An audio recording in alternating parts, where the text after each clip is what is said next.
kind of covers me here. Let's see. If I have time for a third, I'll probably pull out a Peterson Churchwort, but we'll see how that goes. I'll pass the virtual pipe on to Tim. Thank you, Perry. Hello, everybody. Hope you're all doing well. Happy summer. So the first thing, I am smoking this Ronaldo.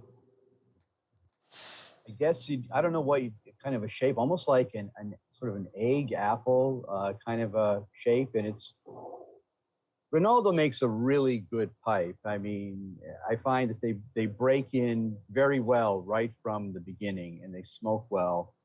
Really nicely made pipe, and I think at a reasonable price for what you get. And in it, I'm smoking some Amphora Virginia blend, which, thank you, Miguel, it seems to be a very frequent go-to blend that I reach for when I'm smoking. And so after that, I think I'm going to follow Perry's lead here and smoke this Il Ceppo Rhodesian, which is I bought in Rome at a really nice looking pipe store. The store was amazing. It had all these, these big cabinets and drawers that they pulled out, and every time they pulled out a drawer, there were 20, 30 pipes just sitting in there. And he had everything from Castellos, Dunhills, all the Il Ceppo, all the Italians. I mean, it was like being in pipe wonderland. It was incredible.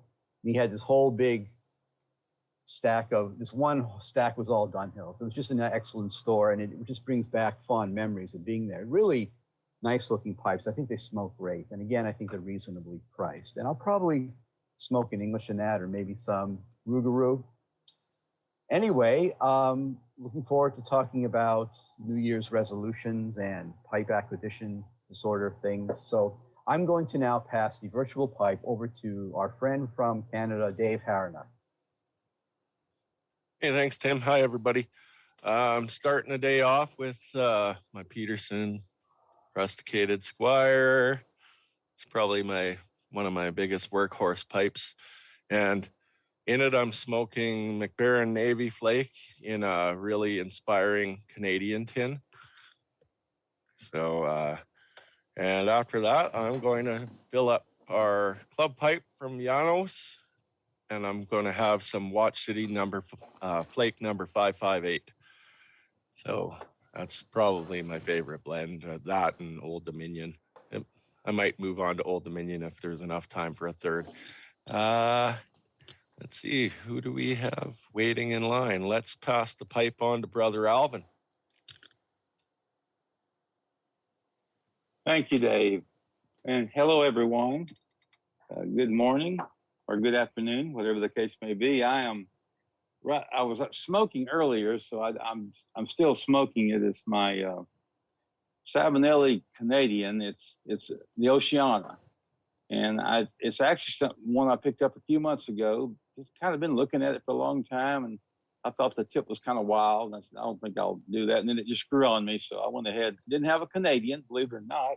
So I went ahead and picked it up, and I'm smoking some Oriental Sunrise HU. It's a Virginia Oriental that I have just become addicted to. And then if I switch bowls later, I'm going to pick up a little pipe I picked up at the Chicago show. And it's a nondescript George Jensen. It was unsmoked. It was in Alan Rice's estate section. And it's just, I guess, like a Danish egg. It's that kind of a slightly bent egg, looks like to me. And it's one of his mid-grade pipes, and I frankly probably wouldn't have bought it, but I was looking at it, and I'd been hanging out with Per Jensen a lot during the show. And it turns out that this was manufactured when him and his dad was running the factory. So I thought I bought it for sentimental purposes as much as to smoke it. So, and I'll probably have some H.H. Burley Flake. I had this tin for a few months, haven't cracked it, so I thought it'd be a good day to do it. So, and now I'll pass it on to, let's see, Who's got their hand up? Randall, you haven't gone yet, have you? Oh, greetings, everybody. All right. Hope you're doing good. Hope you're doing great. Beautiful day here. Just spectacular weather. Today, I got the old club pipe. An old favorite. I got Prince Albert in it. Easy going. Good way to start. Let's see. Miguel, I see you there next to me in the picture. Thank you, Randall. I appreciate it. Yes, sir. I'm smoking this morning, like Tim. I'm for a Virginia blend, which is I always smoke during the summertime. And I'm smoking it into a Castello Shape 14 Old Antiquary. And I will pass the virtual pipe plug to Glenn. Hi, Miguel. Thanks. I smoking one of my regulars. It's a Nording, I don't know, squash bent apple. I like the little boat tail on the end here. That's my favorite part of the pipe. And decided to go classic today, so I'm smoking some Bengal slices that came from Sobrani during the black label made by Sobrani. Oh. So an oldie but a goodie.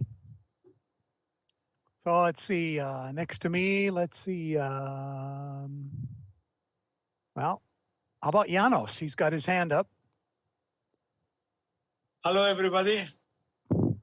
Good evening, good morning. I just finished my last Cuban Davidoff number 5. And then I continue with my new pipe gift by Manfred Hortig. He gave me in Chicago. It's very nice. Compare Wow. brand wood and light German mortar is separate like that. Is very, very nice. And of course, because of present or friends, anyway, and pass the visual pipe, go to which tone? Tell me, Dimitri, Miguel, tell me. Randall Armin.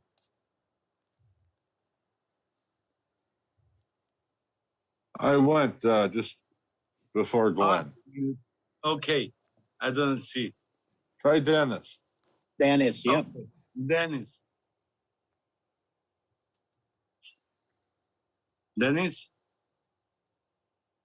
You're on mute, Dennis.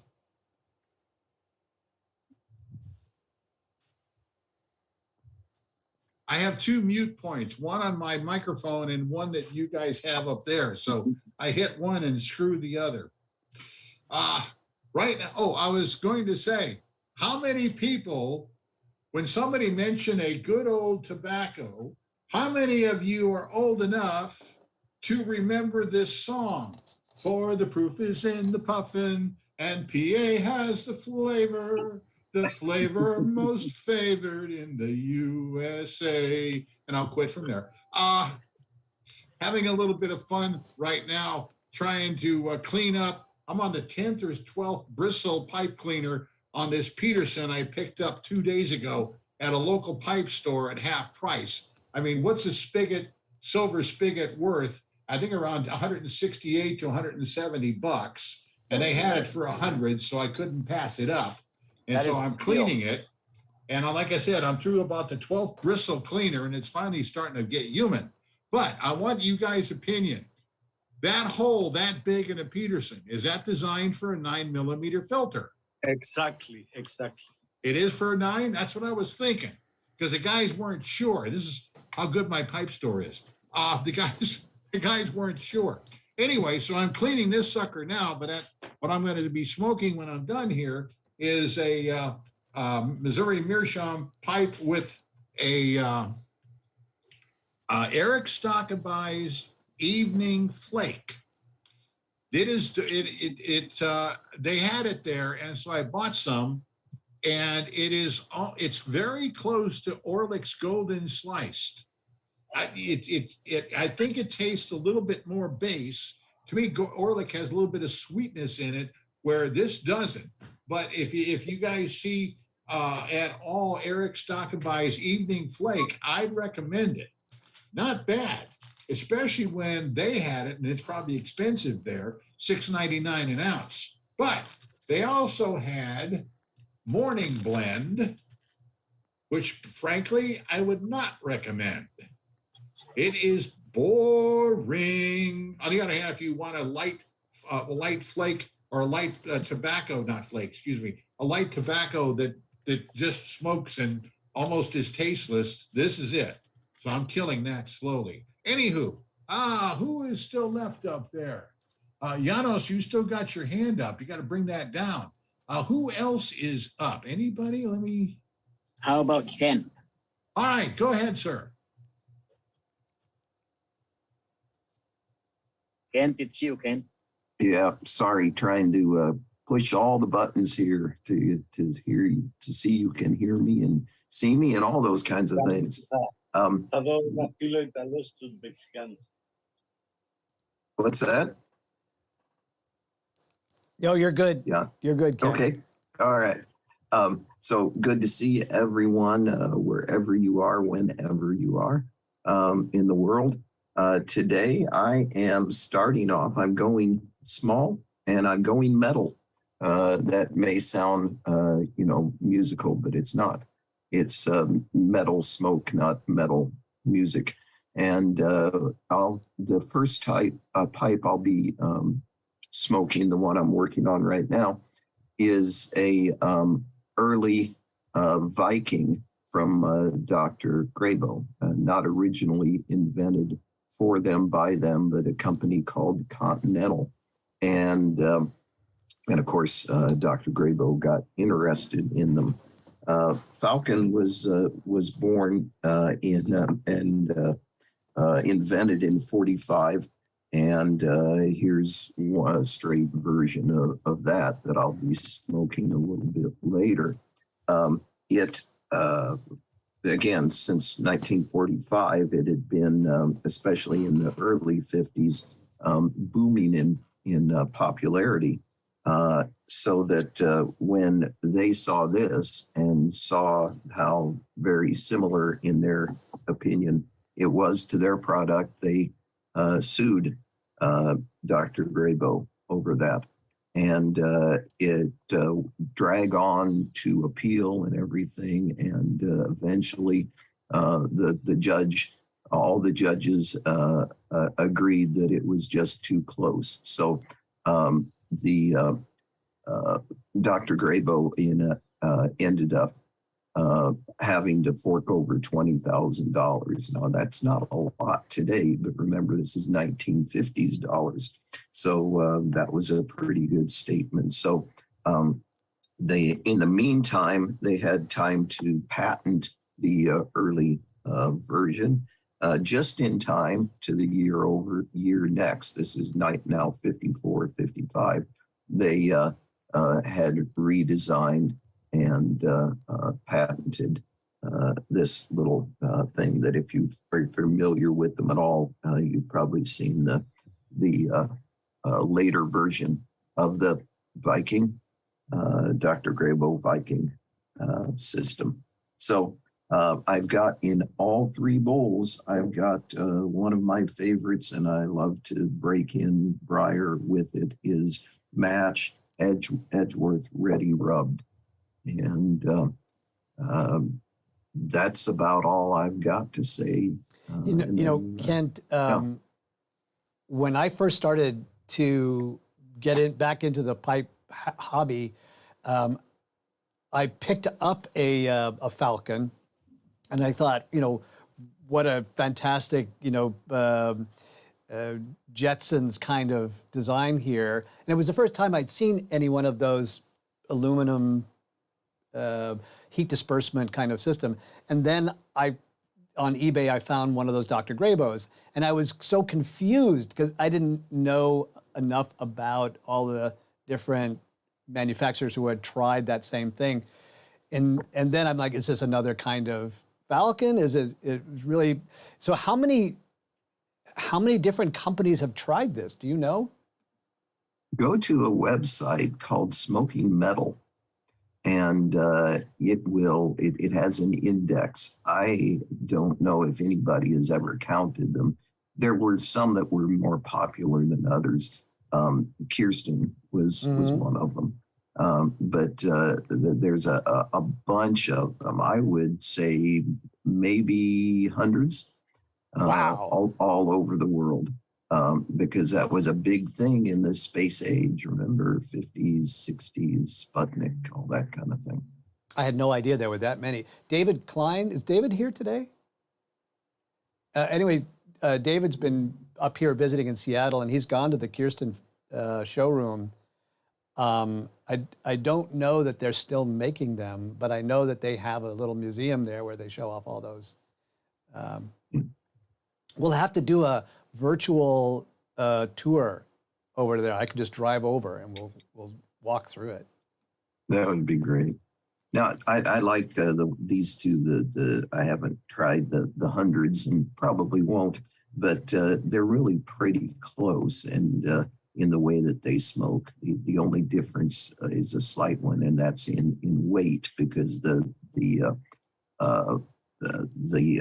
Vikings are chromed, and so that adds a gram or two. For instance, the Falcon I'm smoking today, just the straight stem, is 16 grams, whereas the stem of the early Viking is 19, and it has a little bit of chrome on it too. And the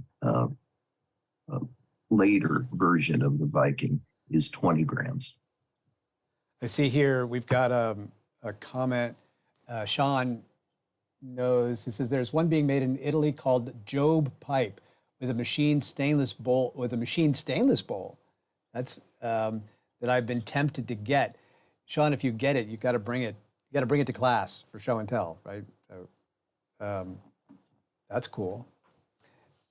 There's other kind of metals. For instance, there's the Aristocob, which is metal on the outside and cob on the inside. When he said, when Sean wrote that he saw a machine stainless bowl, that's exactly what I had envisioned, is that Aristocob. Do you think that those designs actually do disperse heat successfully? I think so. For my limited experience, the Viking and the early Viking especially does just as good a job. Maybe the best at dispersing is the early Viking. That's wild. Well, thank you. Yeah. You want to go to David? You are welcome. David Yes. Johnson? David, you are up next. David Johnson.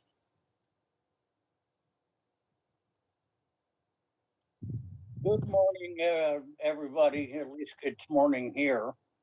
Good afternoon, good evening, good dark of night, whatever it is.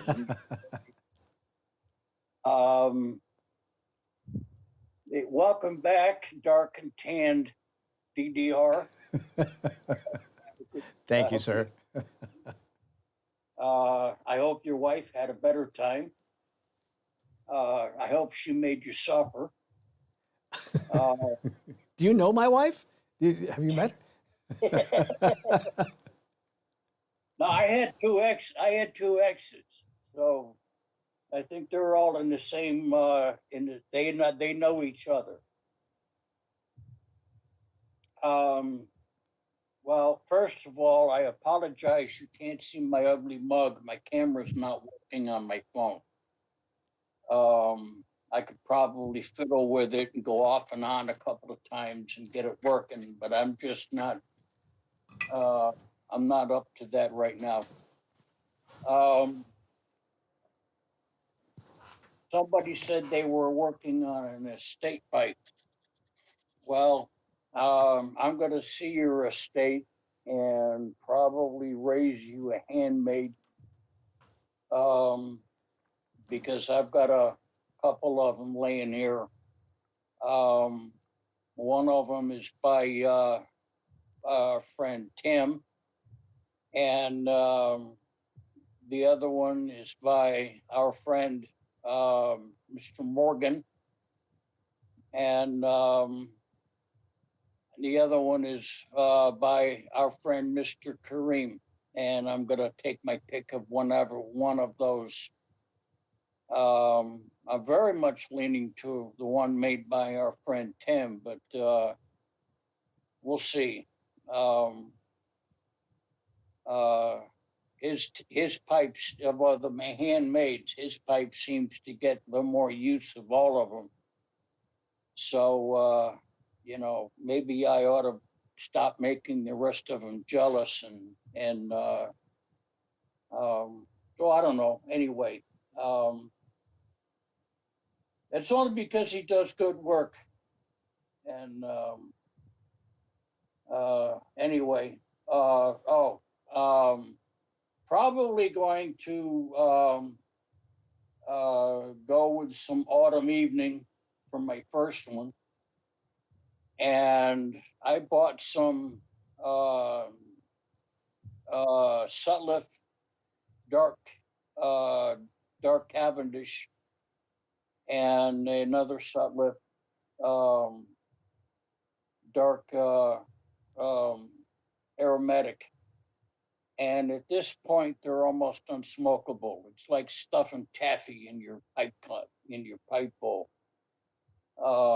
It's the only time I could say a Sutliff I've been disappointed, because they're so heavily it's just syrupy, and it's I bought a brand new Dr. Graybo handmade, and I put the tobacco in there, and I felt how wet it was, and I put it in there very lightly, 3 layers. I put it in very lightly, and I tamped it, and it was like sucking a banana. I couldn't do it. So I don't know what I'm going to do with that. Probably going to have to blend it with something. Maybe I'll get some of your Virginia, Miguel. Get some of your favorite Virginia and blend it and try to get it to loosen up.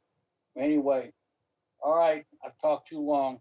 I'll pass it back to whoever. I can't see anybody with a hand up, so I'll pass it on. It might be me. Miguel, are we missing anybody?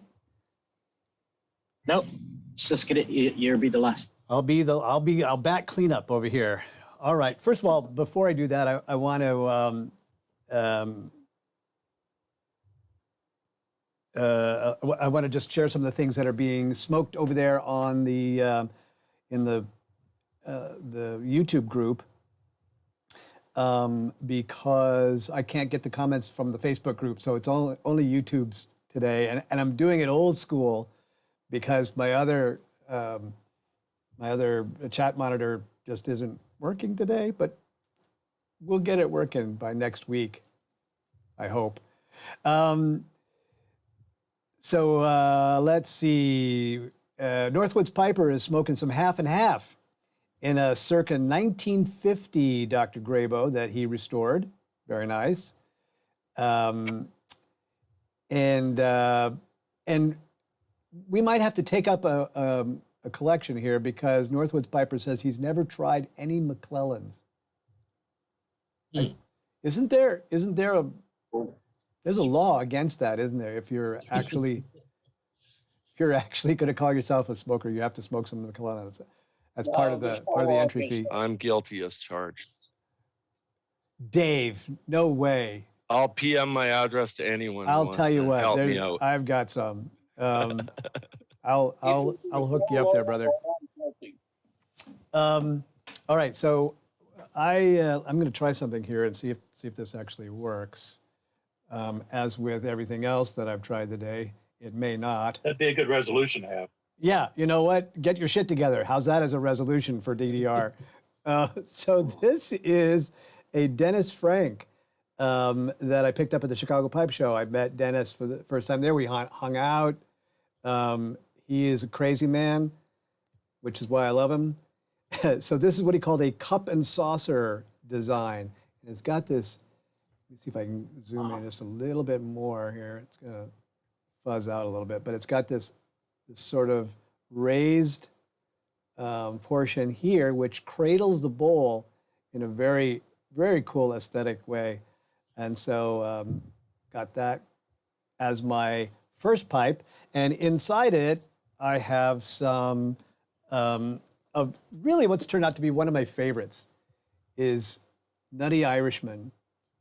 If you, as with a lot of people, I started out smoking as sweet and syrupy an aromatic as I could find. So I still have like a full stash of Molto Dolce somewhere in my collection. But I've calmed down, and now this is a kind of my aromatic, is this Nutty Irishman. Yeah, I have to say, as aromatics go, it's one of the best. And also from Cornland Deal, I can highly recommend for aromatic lovers, Green River Vanilla. Green River Vanilla. That, oops, I muted myself there. That's what I did. I'm muting you, brother, not because I don't love you, but because you take over. So let's see. So I've never heard of that. Green River Vanilla. I'll have to try that. Also on very close to this Nutty Irishman is that Chicago Pipe Show aromatic made by Cornell and Deal. It was a very small batch, limited edition run because they just made it for the show. But I'll bet you there's tins out there, and I really like that. As far as aromatic, pretty close to that. Pipe number 2, if I get that far, is this beautiful little snail. Not smoked before. I'm going to break it in today. This is from Abdul Karim. So this is just cute as a button, and it comes with a tamper that. Marvelous line. Yeah. Have you got one, David? Yeah. Like this? Yes. They are. Yeah. It's just really cute. So that's yeah, my. I showed it before. It's one of his. He's got 2 or 3 different styles. They're part of his Nautilus line. I just really love it, and this one I think is one of the cuter ones I've ever gotten from him. I've got a bit of a collection of his going, and I'm going to break it in with some McCraney's Red Ribbon. So this is probably going to be my Virginia pipe after today, and that is my plan. I saw somebody else sneak in here. Farrell, are you? Did I see? There you are. Yep, I'm here. What are you smoking Sean, today? Sean as well. Oh, and Sean's here. Oh, yes, Sean snuck in there. Well, Farrell, what are you smoking today, sir? I'm smoking some Sutliff Mocha Flake. I've been smoking it the last, 3 to 6 months. I really like it. It's kind of like my go-to tobacco. And it's not overly aromatic. It just has a hint of the chocolate, but I really like it a lot. Really like it a lot. Farrell, when you hit on a tobacco that you like, do you tend to stick with it for a while and just focus on that, or do you still mix it up? Well, it depends. See, it's like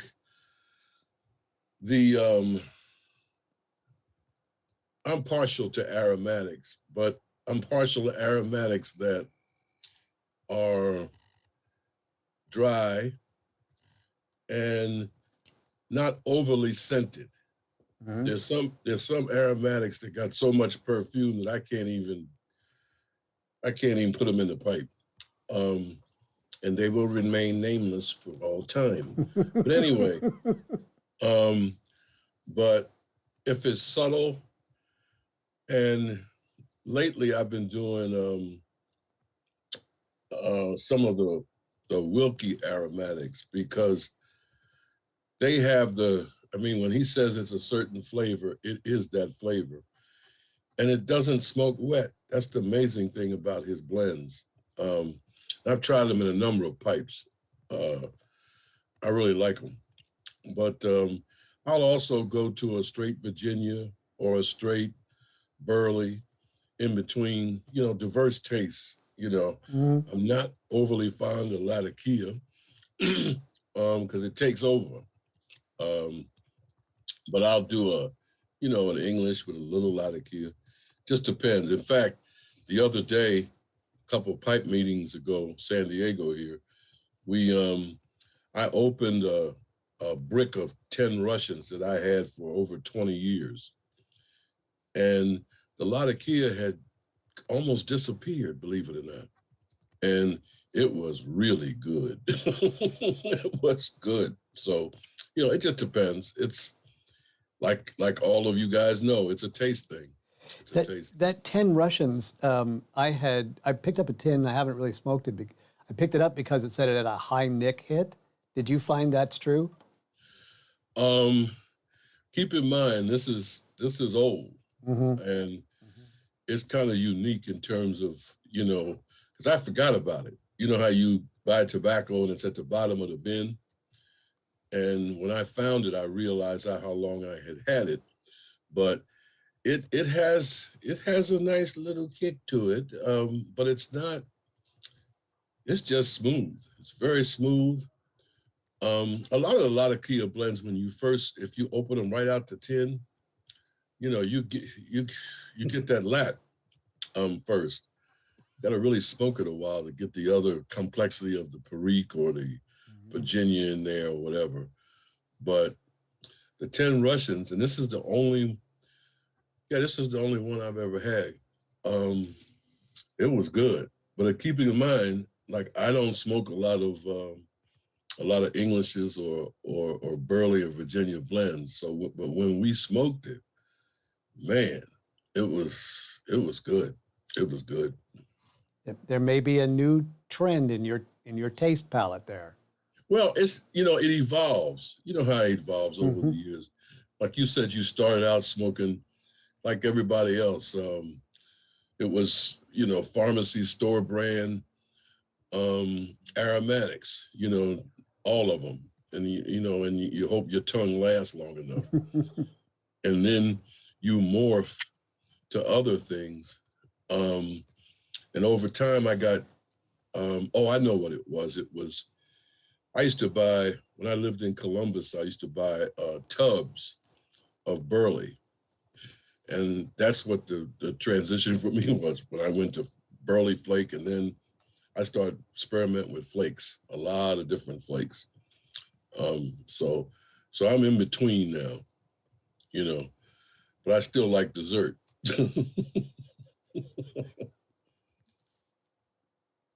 I'll second what Farrell says about that 10 Russians. That was just outstanding. Did you get a chance to share that? Did you, Bud? Yeah, it sure did. It was awesome.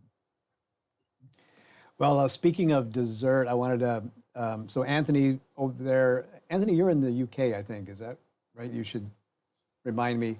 Anthony is saying that he's smoking his Peterson 9S Deluxe with Peterson Deluxe Navy rolls. I see. Great shape. Tim's giving the double thumbs up there on that one.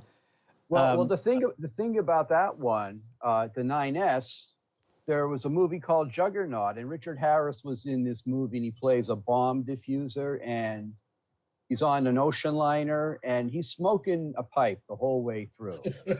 I mean, it's obviously a Peterson because it's got the silver ferrule on it. But the more I looked at the close-ups, first I thought it was a house pipe, but the more I looked at it, it was a 9S. And the 9S is a bigger, I think is just one of their bigger bowls. But, it was in a famous movie. So way to go, who's ever smoking that 9S. It's a great shape. You wonder if maybe he brought it from home. That Richard Harris, I can imagine he's got a pipe collection of his own. Well, maybe he brought it from home. Maybe he just smoked one of his own pipes in the movie. Right, right. That's what I was thinking. Anthony said that later on he's going to have his Peterson XL23 with some Bob's Chocolate Flake. And that's where the dessert reference was coming from, actually. So anyway, all right. So Sean Gay, also, he didn't want to skip you there, brother. Okay, I'm just finishing up a moonshine egg that I had some Samuel Goworth Deluxe curly cut in, and I'm about to go over into a Scott's pipe cutty shape with some Paredes Tashcan in it.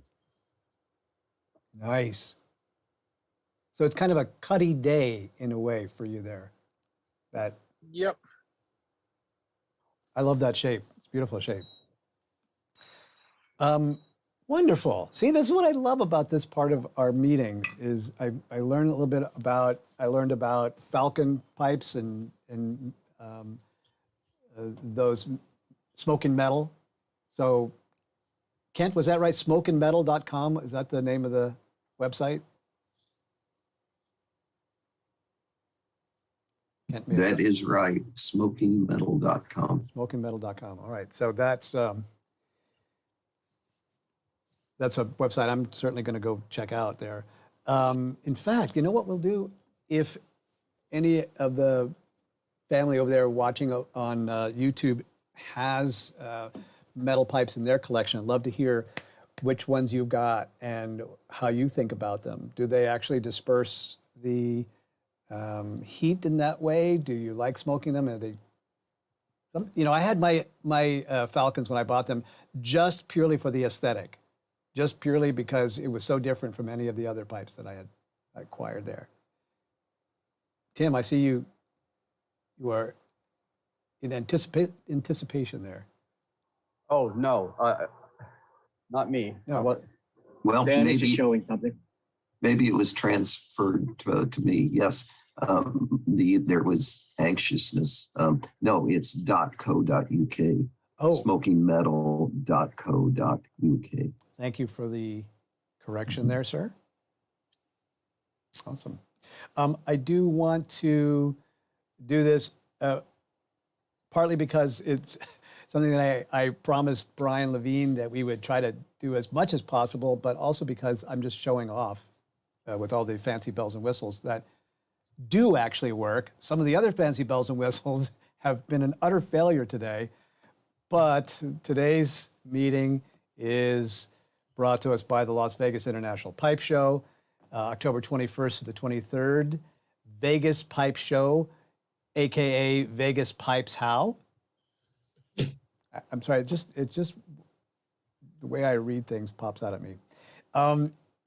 And there's still plenty of tickets to be had, although they've actually exceeded their projection for how many attendees would come to the show. So we're on a great roll with this show.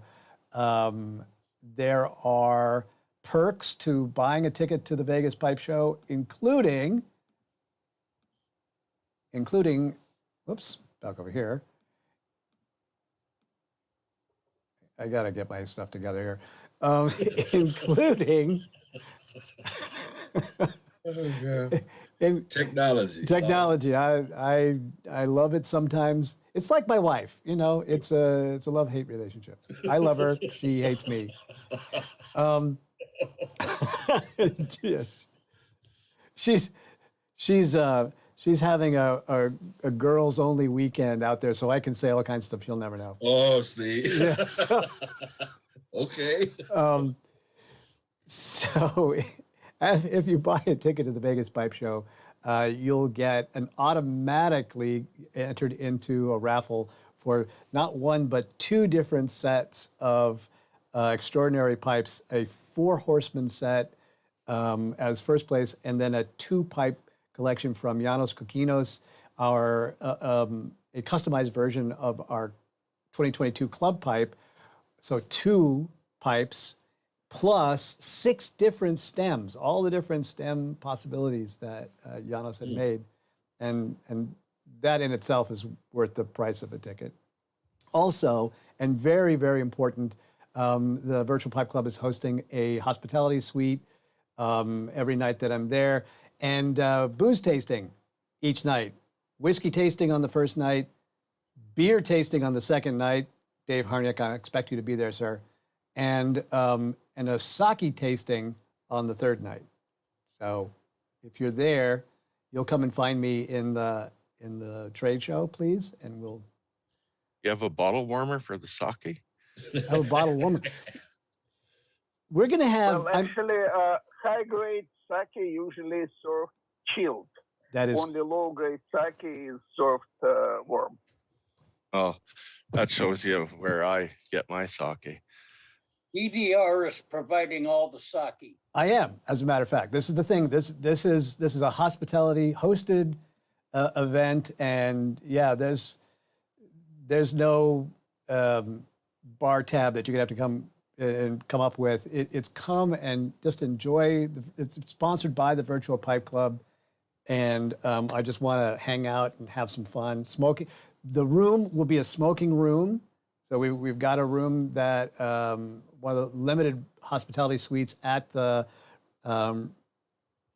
casino that allows smoking. So we'll smoke and drink until 2 a.m. That's my plan. David, is there going to be any booze left by Friday? Because I won't be there. I'm dubious, to be honest with you. It may. Well, I don't know if there's going to be any whiskey left, but we're saving the beer for the second night because, I don't want to mix these things up. Then I'll be responsible for a breakdown of the entire Vegas pipe show. The itinerary might change. It might be whiskey from 6 till 8, and then beer from 8 till 10, and sake from 10 till closing. Spoken like a true Canadian is what I would say. I'll find something I like to drink. I'm sure. I'm sure. And tell Brian your promo worked. I just bought my admission ticket online. There we go. My work here is done. That's. My football team's blowing it this year, so I'm talking to my wife about selling our season or playoff tickets to come. I'll take this. Hold on one second here. Patrick is out there in Times Square as usual, showing us a beautiful, beautiful day there in New York. Looks like. Yeah, nice. It's awesome. Well, all right. Let's try this. Moving on to the second part of our meeting today, and that's to talk about our New Year's resolutions. For those of you who are just joining us, maybe a little bit late over there on the YouTube channel, the theme of today's meetings was a revisiting of all those promises we made, all those high hopes that we had for something new to resolve for 2022 around our pipe smoking. I'm sure we made lots of other promises. We'll only talk about the pipe-related ones today. And that includes any new acquisitions that you might have broken down and just gone for anyway. So I see Bud has got his hand up. So we'll start with Bud, and then Bud, you'll pass along the virtual promise list. I just made that up. Anyway, this is today's topic, New Year's resolutions. And I, again, just did that because I'm so proud of my fancy graphics there. So, Bud, take it away, sir. I don't know how much of a resolution I really made, but I do remember I wanted to save my marriage, buy a little bit less, and I had more pipes than I could smoke and all that kind of stuff. So, like I said, so far I bought the Janos pipe for the club pipe, and also Missouri Meerschaum has been just pounding us with various pipes, and I bought one of their Because We Can pipes with a cool acrylic stem on there. And when I smoke this thing, I always get comments about it because of that stem. And it's a really good, nice smoker, a little bit longer stem, makes a little bit cooler smoke. And then also, I found a Caminetto, I think it's in State Pipe at Liberty, and it reminds me a lot of the Radici style pipes, and it's got the mustache on the stem, and it's just a really nice little pipe. And then I bought one of Matt Treasure's pipes, which I don't have with me right now.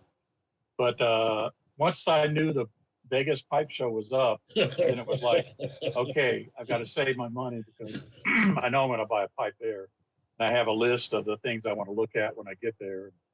So there's that. And also, just the FYI, next Saturday is my 45th wedding anniversary and my birthday. So I may not be here Saturday, and but I'll be here after that. We'll be thinking about you though, sir. Happy anniversary. All right, appreciate it. Thank you. Happy anniversary. That's wonderful. All right, I'm gonna. Well, hold on, before you run off there.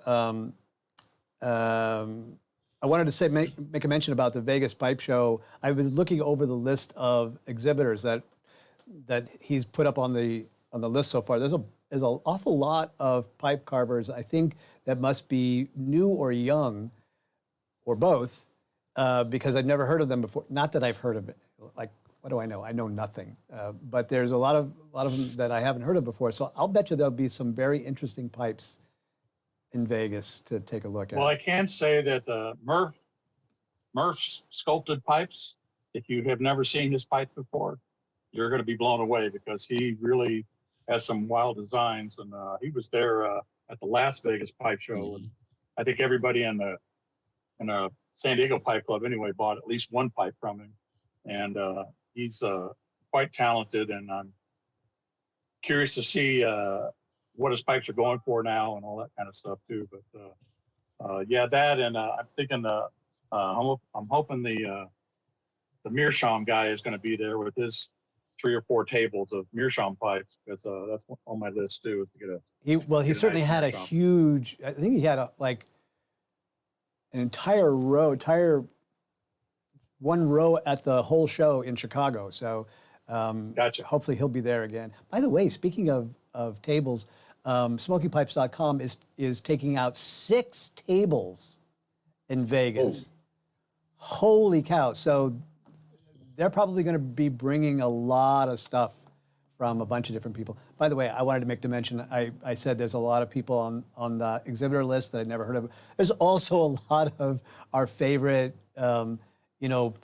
veteran carvers who are going to be there too. So I didn't mean to throw them under the bus there. So come for everybody. Okay, back to you, sir. Who are you going to pass the pipe All to? right, I'm going to pass it to Tim. Okay, so the New Year's resolution was to try to, build up my Peterson collection. And so I have some good friends at Peretti's, and they call me when anything Peterson comes in that's new or estate. And so I wound up buying this Peterson 220 gold spigot. And it's a really great looking pipe. I don't know if you can see the bird's eye on that, but I don't know exactly what the date is, but I think it's like in the 80s. It was very well taken care of, and it's got a really nice discount and a nice price. So I certainly can't, buy a dozen of these, but 1 gold spigot for the collection, I think is pretty good. So I think I'm pretty much sticking to my resolution for the year. I'm wondering, if you don't mind, I'd like to share a repair I did, and reason it's important to me is because we have a new member come to the club, and he didn't have many pipes, and the one pipe he brought that night, it was this Dr. Gray bow, and it was broken right here. It was like a total break with the the half of it stuck in their typical break. So what I was able to do, well, first of all, I really don't like, I told you guys before, I really don't like fixing pipes because I screw them up a lot. So someone in the club says, hey, Tim fixes pipes. I said, oh my God. So anyway, so what I did, I was able to get it back together. So it was a clean break. Okay. So that really helped a lot. So what I did was I super glued it with black super glue, and then I reinforced it with the Delrin tenon on the inside to kind of give it some more strength. I can't even see the break. That's well, you can see it. It's definitely better than it was before, but it's hard to do without to cover the seam completely. But here's the thing for me. This nice gentleman came to the club. He hasn't smoked the pipe in 15 years. He wants to get back into smoking his pipe. He came to the club that night. I think he broke it that night. It was in his pocket and he broke it. So here's the happy thing for me. Here's a new member to the club. He broke his pipe, and now it's not broken, and that makes me feel really good. So I'm happy I was able to fix it and not screw it up. That's one thing. So that's kind of a happy story for me. So I guess my New Year's resolution is, if I do continue to fix people's pipes, try not to mess them up. I guess that would be one of the resolutions. So that's my happy story. So I think it looks like Alvin has his hand up, and I think I will pass this topic over to Alvin. Thank you, Tim. Other than those one or two resolutions to make me a better person, which I set every year because I don't quite get there, but my main resolution was to get some more hand carved pipes, and I had not.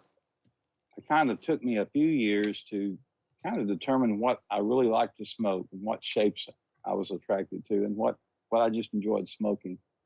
And of course, and obviously, David, a lot of my influence there was some of our guest speakers who we've had some great carvers on this show.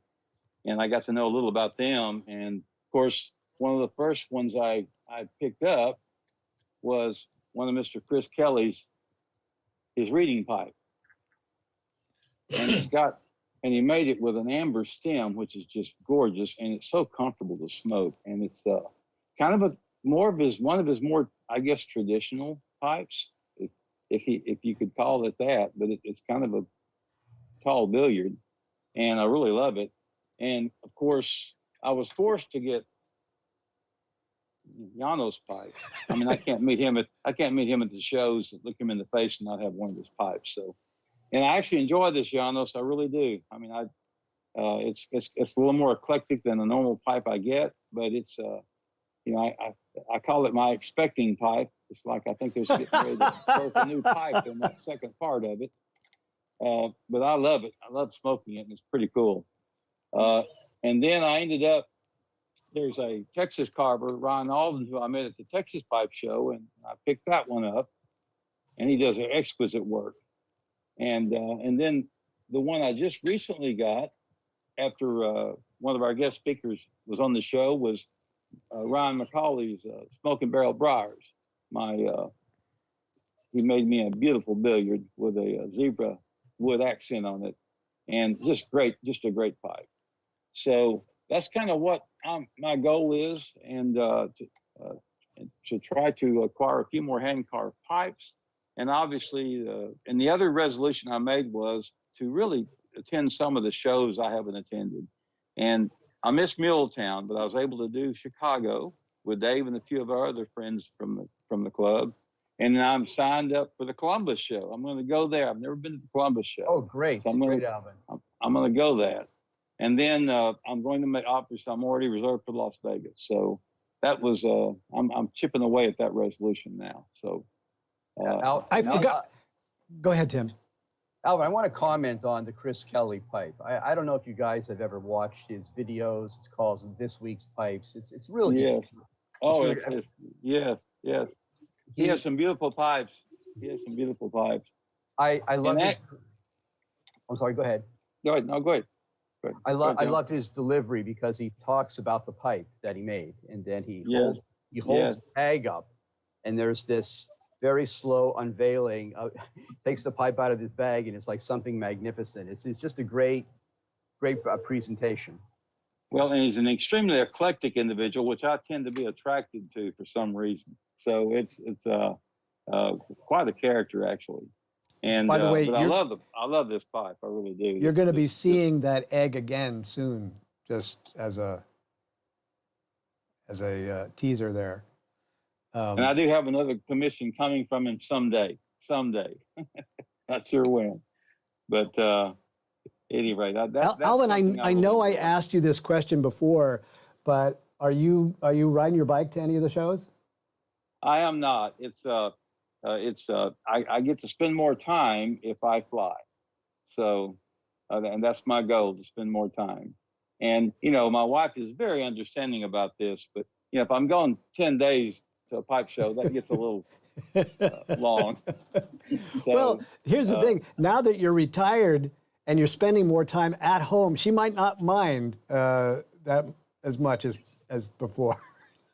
That actually is true to some extent, but I was remote a lot, so it hasn't really been a big change for me. I was going in a couple of days a week, so but it's real. But I was really. I'll tell you what. I had an 8 o'clock meeting every morning, every day, with my CEO and some of the other executives, and it's nice not having to make an 8 o'clock meeting now every morning. That is the best part of retirement.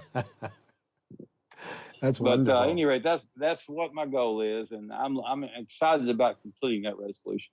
What about tobacco? Did you have any tobacco dreams? Yes, I did. What I resolved to try to focus on those tobaccos that I smoke the most, and what I have concluded from my exploring tobaccos over the last several years is that I don't gravitate toward many straight Virginias. Now, the exception is Amphora, Virginia. I like that one. And I like Samuel Galbraith's Full Virginia Flake. But a lot of the other straight Virginias, they don't do it for me, especially if they're too citrusy. So I'm kind of focusing on vapors and Englishes and some burleys. And so that's what I've been doing, is kind of smoking up what I don't really gravitate to and focusing on acquiring more of the tobacco so that I'm ready for the apocalypse when the government shuts down tobacco, which that day will come, I'm afraid, or at least some make it more expensive anyway, especially here in the States. So that's kind of been my other resolution, and I'm making good progress on that. I've got a cabinet at the drawer. When I open the drawers, tobacco tins fall out. So that's that. I'm getting there. You're getting there. I'm getting there. Have you ever tried McCraney's Red Ribbon? I have not. When I see you, are you coming to Vegas? I am. You are, that's right. So I'll bring some for you. I would love that. Did you get that at the Chicago show? I pick up some everywhere I go, everywhere that I can find some, because that's my favorite Virginia. All right, I would love to try that. I've got some with your name on it, sir. That's a vapor? No, it's a Virginia all the way. Okay, I'll try it. Dimitri, do you know about this tobacco? Maybe you could shed some more light. No, I never had that one. Okay. It is beautifully aged red Virginia. Let me see if I can do justice here. I'm going to put on my BBC voice.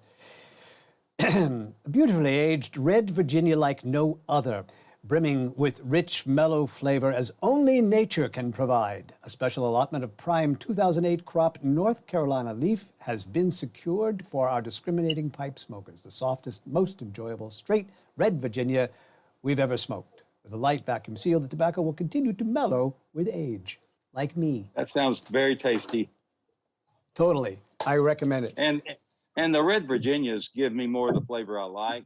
I think it's the bright Virginias that have the more citrusy, grassy taste, and I think I would like that one.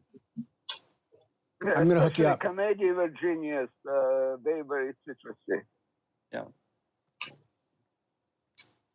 All right, sir. You want to pass that? Let's see. Who's got their hands up? Dave, you have your hand up? Canada. You bet. Thanks, Alvin. Okay, you're welcome. I started off wanting to get a few more pipes to add to my rotation, and I ended up with another Peterson from my Sherlock line. It's a hair strand fishtail. It was the Christmas pipe. Pretty. I didn't think I would like brass, but it really looks classy in person.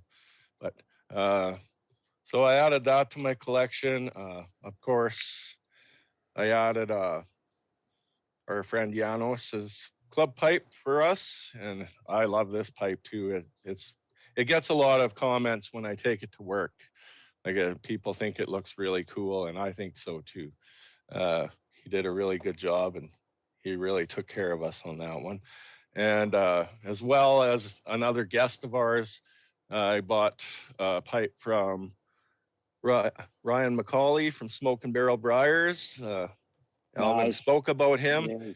and it's a beautiful, my webcam is not doing it justice, but it's a really bright flame grain Lovat. And his stem work is like, I don't know, I don't have a lot of artisan pipes, but the stem just feels like it's supposed to be in between your teeth. I smoke this pipe almost every day, and it doesn't ever get sour. It doesn't bother me. I clean it once a week kind of thing and take it apart. But that's one of my most reliable smokers there. Then I don't know if this is going to work, but I'm waiting for delivery of this little. It's hard to get it's got a. I don't. That's actually showing up really well, David. Yeah, it's got a brass ferrule on it as well. That's by George, and forgive me for the last name, Liusis. I don't know if maybe Janos can help us. Oh, I think he's gone. But Greek carver. It's a really well done, half rusticated and then smooth around the rim. It looks beautiful. I can't wait to get this. It's still in the process, but so that's so far where I've been this year. I kind of slowed down on my acquisitions because we're paying for daughter's wedding this year, so that travel and paying for that and stuff kind of cut into the budget. As far as tobacco, I've really kind of narrowed my scope down after a year and a half of buying whatever random tins somebody would recommend on the groups and just friends that I chat with or whatever, buying out different things. And I've come to the conclusion that I'm really, really fond of Watch City Cigars blends, and in particular Old Dominion and Flake number 558, which are, one is a vapor, like a strong perique, like a real stinky, dank perique. My wife says it smells like a horse barn almost, but it tastes like heaven. And then the number 558 flake is bright Virginia, stoved Virginia, and there's another Virginia, I can't remember what they said, as well as perique mixed in it. And the stoved Virginia really smooths out the blend, and it doesn't have that unpleasant room note that the family seems to not care for with the perique, especially the more pungent periques. And also Peretti's London Flake, and I'm starting to feel, like Alvin said, cabinet drawer opens up and jars are falling out. My wife can't believe how many jars I have in there. She's like, why do you need all that? And I said, same thing Alvin said, is one of these days, there's not going to be any more, and I want it all. I want it to last till as long as my days are, and so I'm working on that. I've got two full drawers in my filing cabinet full of just Watch City now, and I can only get about a half a pound every couple of weeks because of the trying to stay under the quota so the government doesn't grab all my cash on the way. So slowly half a pound, I'm doing about a pound a month, and I'm getting there. I So believe, that's where I'm at right now. Dave, you've just given me an idea for a poll that we should do in our Facebook group. How many of you have spouses that have uttered those words. Why do you need all that? Well, I can't remember who said. Oh, maybe it was Brother David Johnson. He said about the wives. They all know each other. So, I think they're all descendants of Eve in theory, whatever your beliefs may be. But there's something genetic in there that they just, I don't know if they can tell when we're enjoying ourselves, or it's like that self-preservation thing that we should keep that money for a rainy day. I don't know what it is, but they all know each other. Yeah, and the last thing you want to do, by the way, is ask a return question about, shoes or handbags or something like that, because that won't get you any. Oh yeah, good points there at all. That just gets you on the couch for the night. Yeah. Yeah, I can vouch for that. That doesn't work. No. Very groovy. That's where I'm at. I'm honed in on my favorite blends, and I'm stocked up. I've really been focusing on building my collection of that. And now that all the other crap's over with, I'm going to focus on getting a few more artisan-made pipes. So is that like an upgrade to your resolution there, adding a few more artisan pipes? Yeah, well, I kind of had to put that on hold because of the wedding. By the way, congratulations to you and your daughter there. Yeah, well, it was wonderful, and I'm happy. And now she's someone else's problem.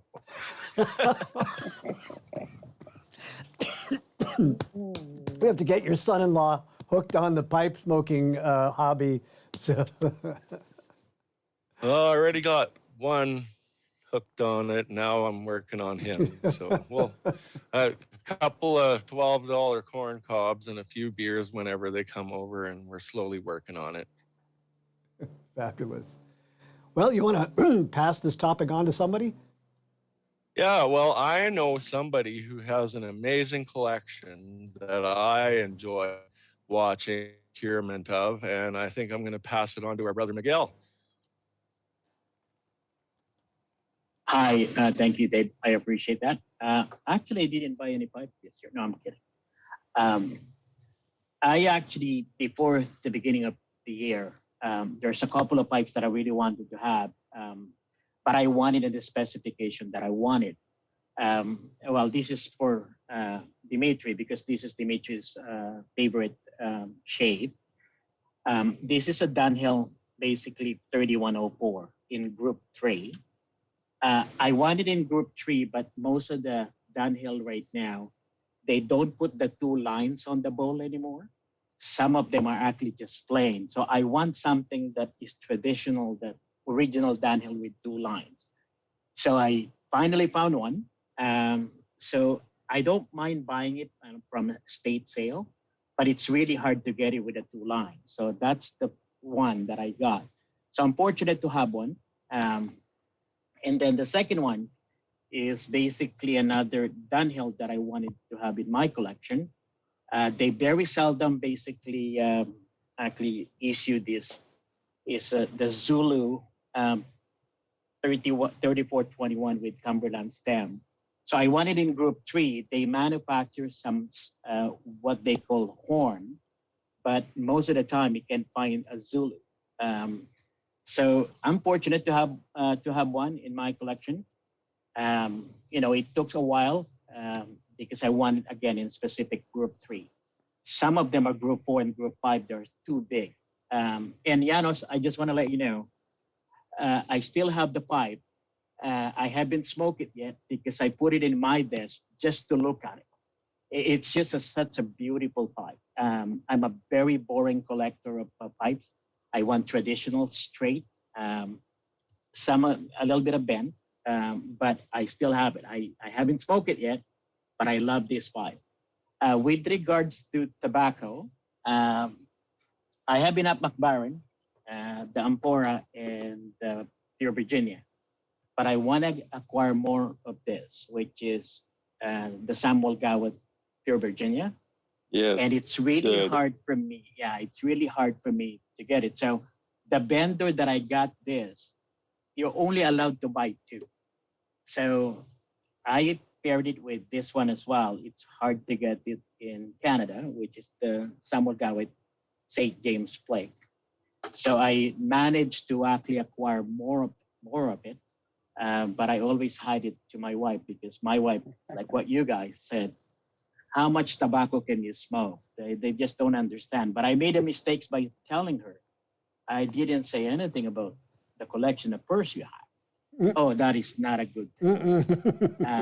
I almost got served by a divorce paper, but I managed to convince her not to do it.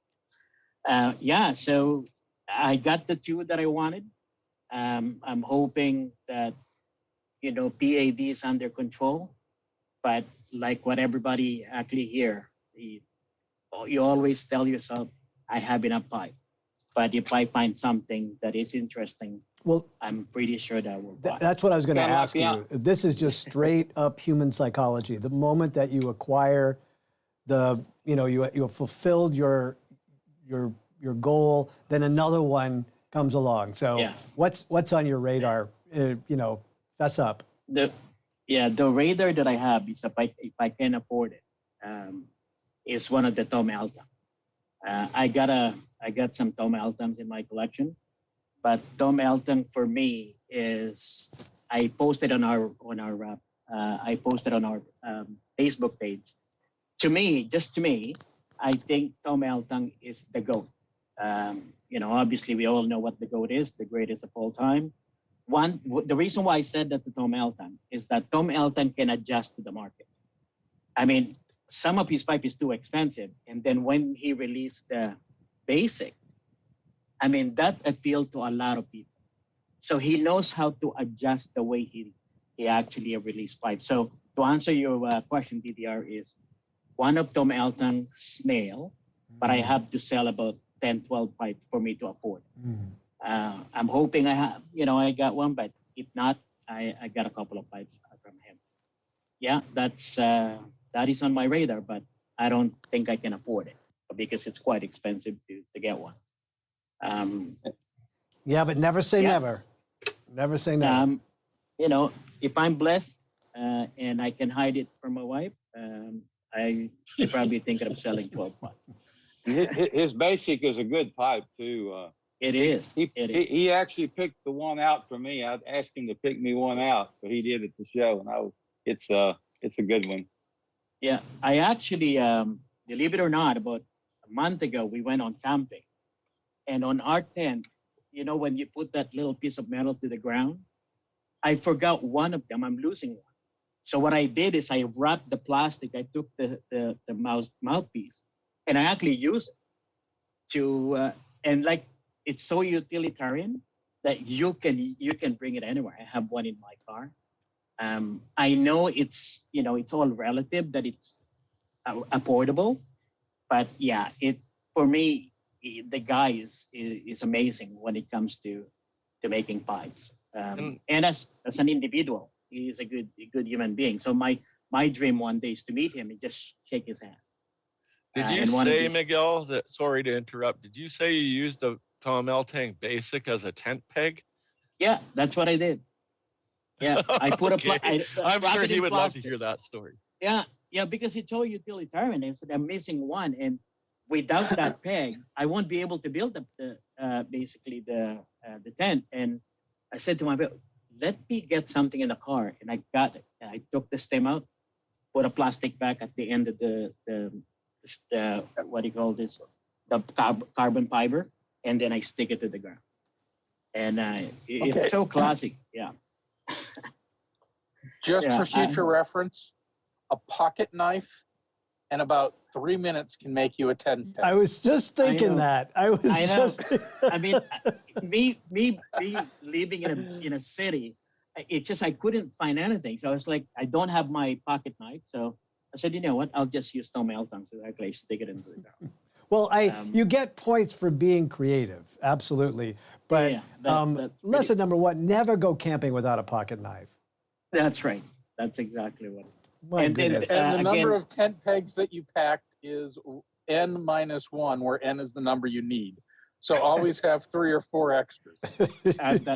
Lesson learned. And Dimitri, Tom will love to hear that story. He'll laugh his ass off. Yeah. Like we say on NCIS, rule number 9, always carry a knife. Yeah, I lesson learned. And Dimitri, again, thank you for the bulldog. I know it's your favorite shape. Beautiful. All right. Yeah, I can pass it to Kent. Although I appreciate that, Glenn's been waiting far longer than me. Yeah. Oh, thank you. Okay, Glenn, sorry. Hi, I don't have much for a resolution, but earlier we were talking about the metal pipes, and I have this card collection from, was it Pipe Smoke? Original unsmoked metal with all the bowls, and then a second one, which I think is a Viking, that I converted to a Bing's favorite by adding a new stem. And it's just a collection. All the bowls are unsmoked, brand new, 79 cents back in the day. So wow. I don't know how old that was, but it's got some age on it. That's all. That is neat. That is neat. Okay. Did you want to share anything more, Glenn? Okay. All right. Toward the end of last year, I wanted to the number of tobaccos I had was well over 40, close to 50 different ones, because I've been trying out over the last 5 years or so just to experiment with different kinds, different brands, and kind of hone in on what my tastes are right now, which are quite different than they were 40 years ago. So I have a little bit left of a lot of these, but no intent to reorder them. But I had been reordering some that I had found good along the line. And in the meantime, I thought, I'll try something else in this line, and there was something better. So I had, half of what I need of something else. So my resolution was to pare it down to under 20 if I could. A goal was 16, but that turned out to be unrealistic.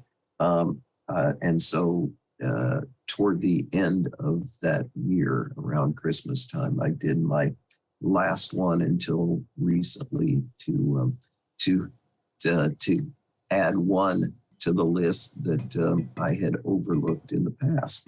So right now it's 18, and that's not counting the ones that are seasonal, but are counting the ones that I use as blenders to make the blends that I make. So I felt pretty good. I might have to sort of be more realistic, and say around 20 instead of less than 20.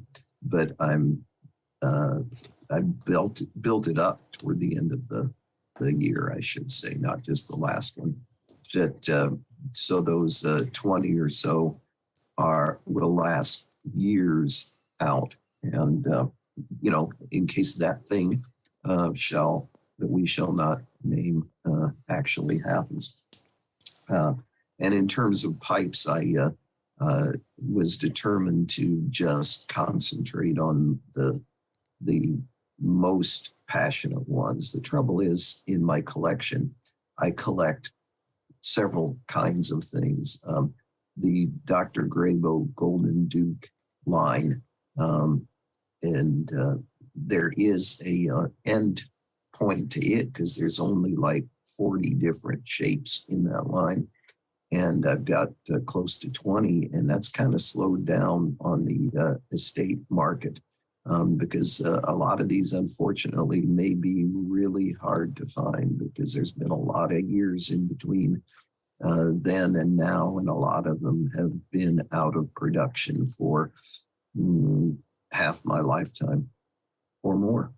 So that was easy to do, painfully easily to do, because I'd love to get all of them.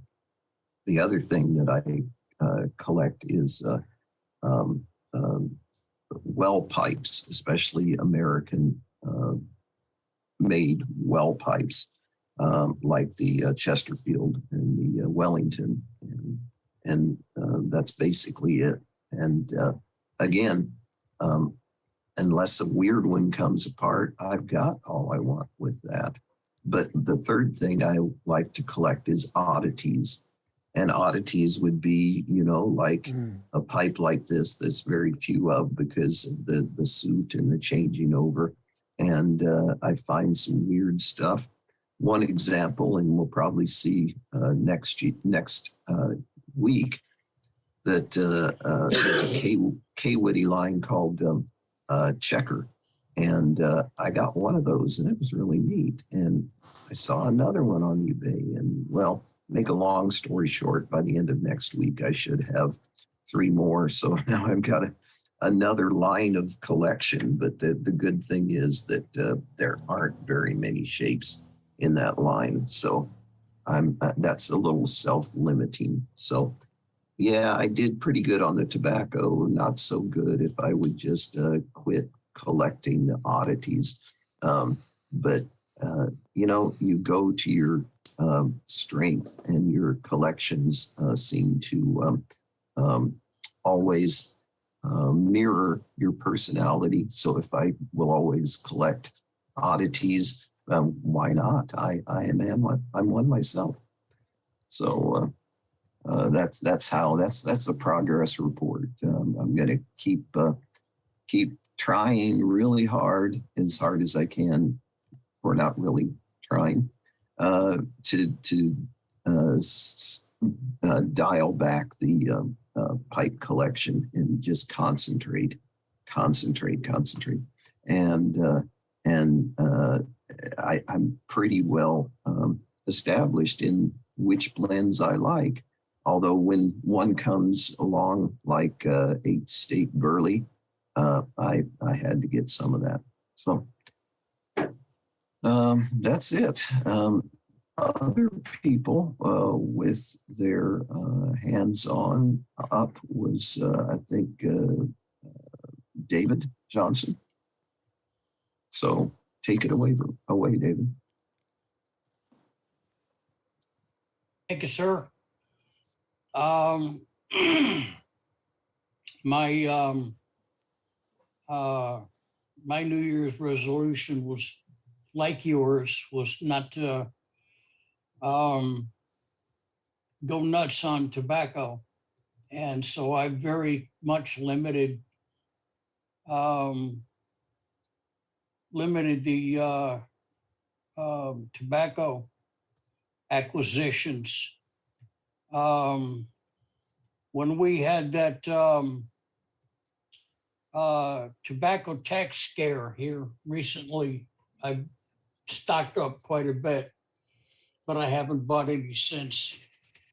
And a couple of places where I've wanted to buy 3 and 4 ounces, I just went ahead and bit the bullet and gone for 8 ounces. And there's 2 places, I don't know how I did it. I wanted to buy 8 ounces and I wound up buying a pound. So I've got more than plenty. On the pipe side of things, I decided that I wanted to try to stay as frugal as possible, and support my local brick and mortar if I could, and not just go, blowing $150 every payday on a pipe. So one that's not a estate pipe, but just show and tell for DDR's benefit. This is the Nautilus from Kareem. Yeah, that's I love that pipe. I love the way that that stem mounts into the back end. I have one like that. Yeah. Well, he with the circle here and the white stem, he sold me, and he gave me a real good price on it. As a matter of fact, he actually let me set the price, which I really thought was, I told him I wanted it. He gave me a price. I told him I couldn't afford it, and he said, "Well, what can you afford?" I told him, and then he didn't say yes or no. He just said, "Well, here's the address to send the money." And so I sent the money, and there it is. So to get back on track here, this is I wanted to get a meerschaum, and it's a eagle's claw, flowery decoration, whatnot on it with holding an egg. It's a meerschaum. This is a estate pipe. And I bought a Dr. Graybo in freehand, in keeping with keeping price down. And I like it. It's not too bad. It's not like, I didn't really have any high expectations. This is a Jules somebody or other. I came from, I believe this came from Pipes and Cigars. And it came in a kit. And the kit was a pipe bag and a pipe and a couple of little tools and a couple little things to go with it. And it was a reasonable price. Let's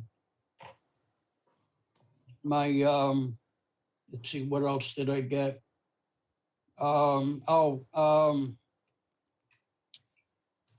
My Peterson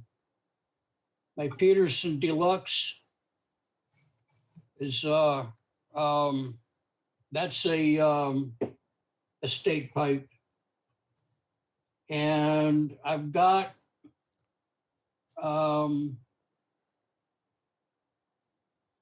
I got a Lorenzo around here somewhere. I can't seem to put my finger on it right now, but it's a state pipe, and it looks very much like this here.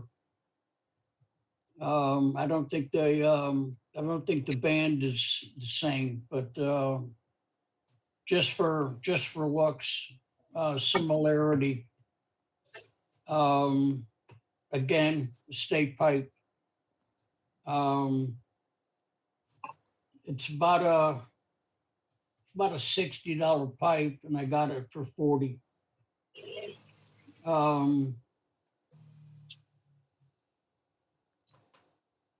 Let's see, they had Lorenzo's for $75, but they sold them all out because they had to move the store. They had a lot of stuff got sold, and I didn't even know that they were moving, so I missed out on a few deals. But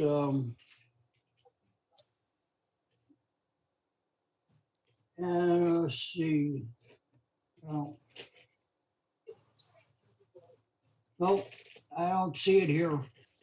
I don't know what I did with it, but anyway, it was right here on my table, and it's not here right now. So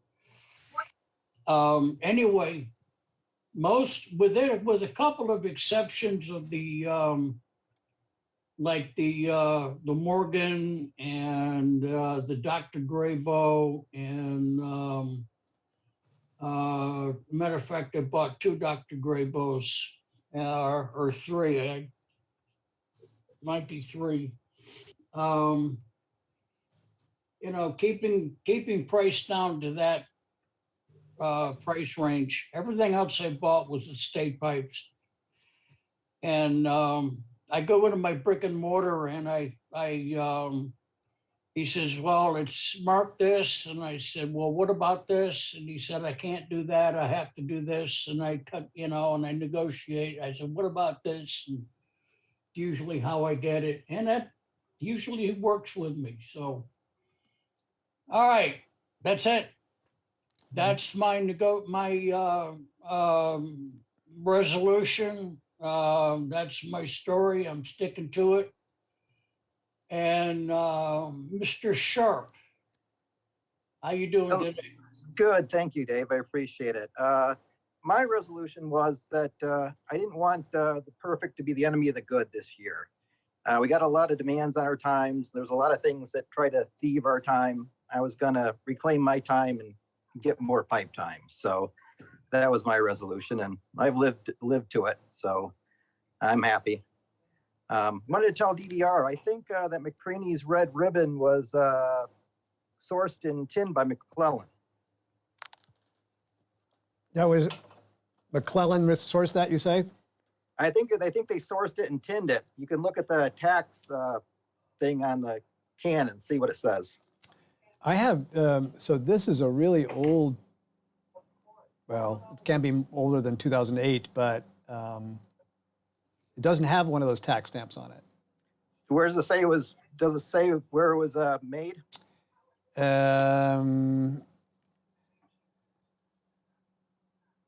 Other than the address of McCraney's, which was in Charlotte, North Carolina, no other indications of where it might have been tinned. That's weird. Should have a factory number on it, but I think that's the case. I know. I think the first year was '83. They would tin them up a couple of years after the fact, but yeah, it's quality stuff. I've got a bunch of other tins there. I'll take a look through the other ones and see if there's one that's got more a stamp on it or something. It was definitely made by McClellan's, and they used the McClellan date code on the bottom. 83 is the first year, and that was bundled and sold for several years, even after 83. I have the original 83, about a half a dozen tins. I've got 87, 89, 2000. I've got a whole bunch of them. It was one of their best tobaccos. Absolutely. The first time I had a taste of this, I'm like, this is definitely going into my rotation. And then I just started buying wherever I could because, they don't make it anymore. So. And they made two, Red Ribbon and Red Flake. Yeah. What do you think of is there a difference, do you think? And Chris, I'd be interested to see if you have an opinion as well. They're very close. I don't think. Glenn, would you mind giving me your address so I can go to your house? Well, hey, we're going to work out a deal together because, as you know, I can't get any more tobacco here in the state of Washington. So yes, we'll have to meet on the ferry. You can pick up some extra tobacco for me. I'll bring you some of my old stash, and we can do that. Remarkably, the first 2 or 3 tins I received were gifts from people who didn't like it. And I smoked it and I said, I can't believe it. This is wonderful stuff, but it wasn't for their taste or their tongue. Oh, Chris, hold that up again, would you? You have to make a comment too, otherwise my camera won't pick you up. Yeah. Chris, turn your You're muted, Chris. You're muted, yeah. Chris. Yeah, Chris. Yeah, there we go. Sorry, I didn't realize I was muted. I don't know if you can see it, but that's the can from the '83. Yeah. And then what does the bottom look like? Let's see. Looks like a standard McClellan date code. That was tinned in '94. So mine was tinned in. This one was 2015, I think. Yeah, mine has a. We obviously it's McClellan, but it has the factory code of TPM 00094. I think that's the tax code. Yeah, mine doesn't have the tax anything, number. any indication like that. Maybe It should also have the crop code on the top of the label above the name. It should say like 1983 crop or 1989 crop. Yeah, I've got prime 83 red Virginia, matured in cakes.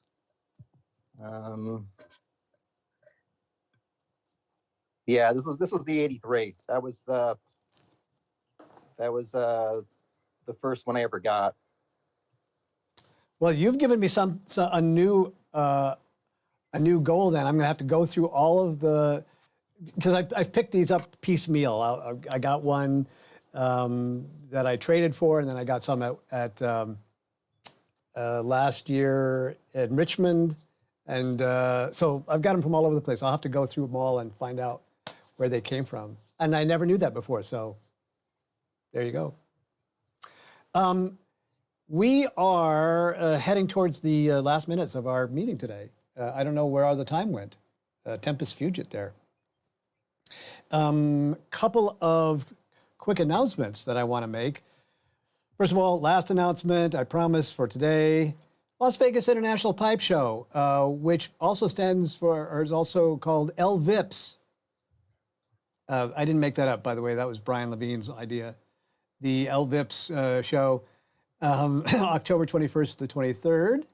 LasVegasPipeShow.com is the website. Go and buy a ticket for many reasons. Number one, to enter into the raffle for 2 different pipe sets that are just extraordinary.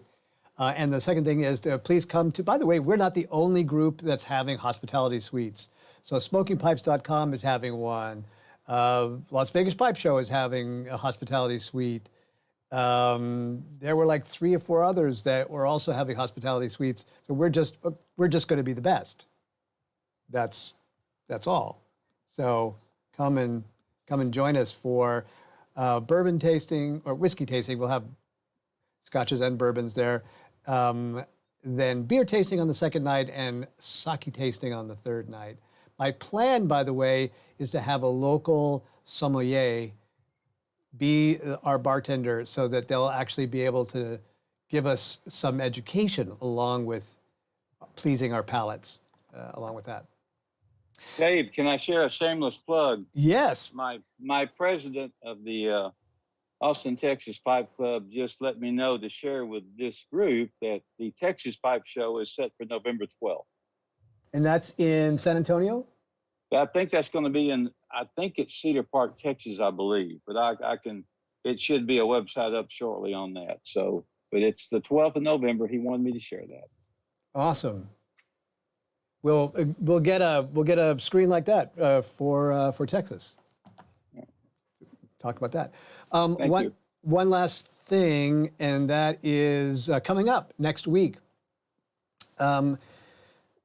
Although maybe I should talk about last week first. So last week I had all the intentions of having a meeting, but between losing a day on the way to Bali, gaining a day on the way back, but then not taking into consideration that I was going to be on a plane for 30 hours, I completely lost track of what the days were. We didn't get back in till like 2 a.m. on Saturday or that Sunday morning. So my apologies for no meeting last week. And last week we were scheduled to take a virtual tour of Missouri Meerschaum. So we had to reschedule Missouri Meerschaum. We tried to get them in for this week, but they weren't available. So that's still on the list, hopefully in the month of August. But next week, August 6th, Ted Billmeyer, who is a carver I met in Chicago, fantastic guy with some really great work. Anyway, he's going to be our guest next week. We'll be able to take a look at a lot of his designs and find out more about him, his workflow. And as always, I try to see if we can finagle a tour of their shop so we can see how they make the donuts. That's all I got. I want to say thank you again to all of the people who are watching us over there on YouTube. I think we did not get live on Facebook, unfortunately, But I do appreciate you guys, and thank you to both the people on Facebook and my friends here in the Zoom room. All these really awesome guys for putting up with all of my, trying to push this button and trying to push that button. It's like I have my own personal Mercury in retrograde. Just never happens when I'm running a test, right? I ran 3 tests last night and it was working beautifully. And then today. Anyway, cross your fingers that we figure this out by next weekend. And in the meantime, just when we think that COVID has run its course and it's on its way out, then it comes back again, just like the Godfather, pulling you back in. So please continue to take care of yourselves. Do whatever it is that you do. We're not going to tell you because you're grown-ups. So you do what is right for you. But whatever that is, please still take care so you can come back next week because I love you. Just saying. Thank you, everyone. All right. Nice to see you guys. Thanks. Have a good week, everybody. Goodbye, It's great to everybody. see Be you. well, everybody. Enjoy. Everybody Bye. take care of yourselves. Be careful, drive careful, whatever. Sweet smokes. Sweet. Sweet smokes to everybody. There you go. Thank you. All right.